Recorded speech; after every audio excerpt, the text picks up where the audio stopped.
Today's event is presented by the Warrensville Heights Area Chamber of Commerce Women in Business Committee. At this time, I'd like to bring up Chalana Williams from Third Federal Savings and Chair of the Women in Business Committee, who will introduce today's speaker. Thank you, Steve. Before I go any further, I'd like to recognize the Women in Business Committee members. Mary Beth Petti from New Image Media. Renee Malloy from Beechwood Point. Jennifer Kless from Infinity Construction. Nicole Ward from South Point Hospital. And Terry Kless from Kelly Services. Thank you, ladies, for your work and support on the committee. This year, we will find that the Women in Business will be hosting several networking events throughout the year, and we encourage all of you to continue to watch the Chamber website for these upcoming events. Our program today is entitled A Fork in the Road. Our speaker, Sophie Sureau, is a native of Quebec, Canada. Sophie is a survivor of the October 12, 2002 Bali nightclub bombings by a terrorist group affiliated with Al-Qaeda, and she sustained burns over nearly 25% of her body. After surviving that experience, Sophie started the nonprofit organization Helping Hands for Burn Survivors in Montreal and was named a hero in June of 2005 by Time Magazine's Canadian edition for her work in mentoring burn patients. She was also recognized with the 2009 Pillar Award for Community Service as Northeast Ohio Executive Director of the Year. Sophie holds a Bachelor of Arts degree in marketing from HEC Montreal. She lives with her husband, Jeff, in Willoughby, Ohio, and in her current position as Executive Director for the Komen for the Cure Northeast Ohio affiliate, Sophie oversees daily operations of all affiliate programs, services, and activities. She provides guidance to volunteers and committees and acts as a liaison with the affiliate board and its committees, grantees, donor organizations, and the public. Now, before we ask Sophie to come up and speak with us today, let's watch this video so as to get a better understanding of what led Sophie to her fork in the road.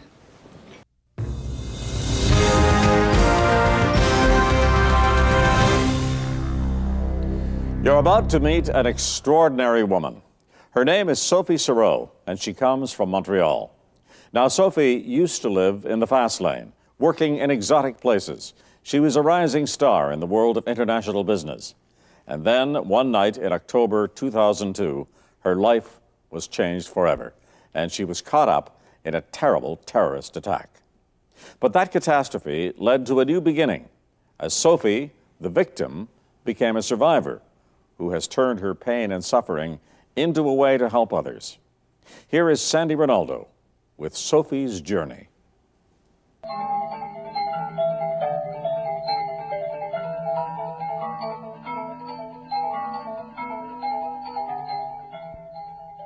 At first glance, Sophie Sureau is much like any other vigorous young woman, a passion for keeping in shape, yoga for spiritual and physical health. But look closely at her arms. Notice the scars. They tell a story. Even her eyes can't hide the inner scars that also haunt her soul. I will never be like I was before. I will never be the same Sophie. Never the same Sophie because fate turned a carefree vacation on the Indonesian island of Bali into a horror story, changed her life forever. It was October 2002. Sophie and her boyfriend, Jeff Sislow, were working in Brazil, and Bali was the ideal spot to meet up with old friends. It was shortly after 9/11, so were there any flags that were raised? Funny enough, we had checked with the American and the Canadian government before actually traveling to Bali to make sure that it was a safe destination, in which we were told it was a safe destination. Nothing to worry about. Relax, hang out on the beach, enjoy the nightlife. A local bar beckoned, the Sari Club, and that is where they went their first night in Bali. This video was taken by another tourist the same night. And we walk in there and the bar was just crowded. And I thought, why are we all the way at the other end of the world and all we see in here are Westerners? While we were standing side by side, Jeff and myself, talking about the plans for the next day. Suddenly, an explosion across the street. Then another, right beside them. I was pinned on the ground under rubble and debris. I knew that it was a terrorist attack. Jeff was thrown right out of the club onto the street. There was nobody moving. I couldn't hear anything, didn't see anybody. Then I started to think to myself, like, geez, I'm the only one alive out of this, and there were at least 1,500 people probably in that general area.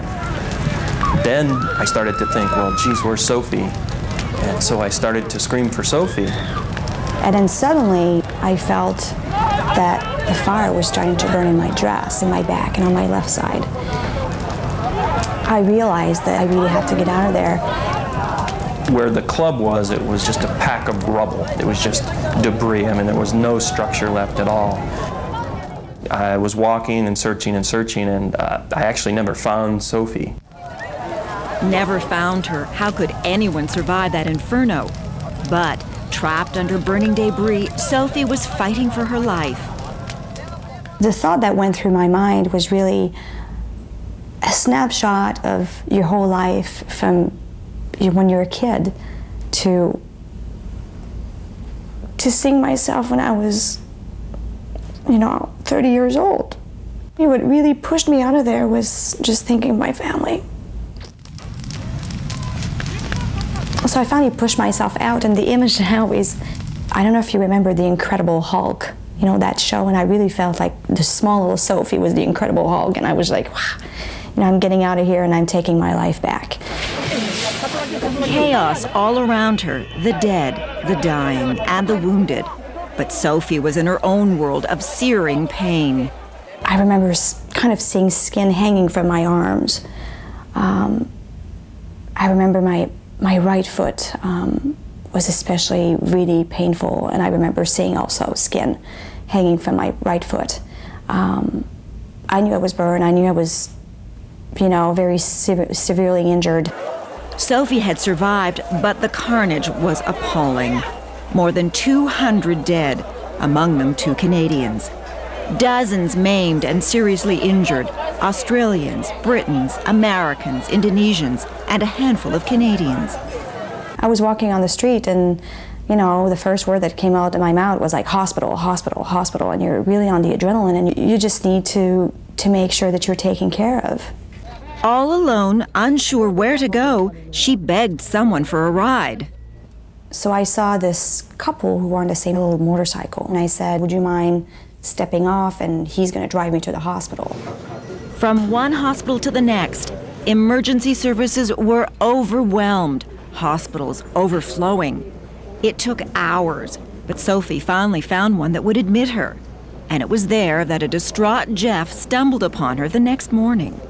Right as I walked through the doors, I remember I heard, "Jeff, you're alive." And I was like completely shocked because it was Sophie. And I just ran over to her and I tried to hug her, and she said, no, don't hug me. I'm totally burned on my back and my foot. I noticed that he was injured as well. And when he saw me, he really was like, I really felt like he said, my injuries are nothing. I'm going to take care of you. We held hands and just kind of cried, and it was really strange for me because I think I had written her off, like had said goodbye, and then had this like amazing gift. Thank you. Well, thank you so much. And when I watch this video, I'm always like, wow, I'm glad I married this guy. He really wanted to do a lot for me, so.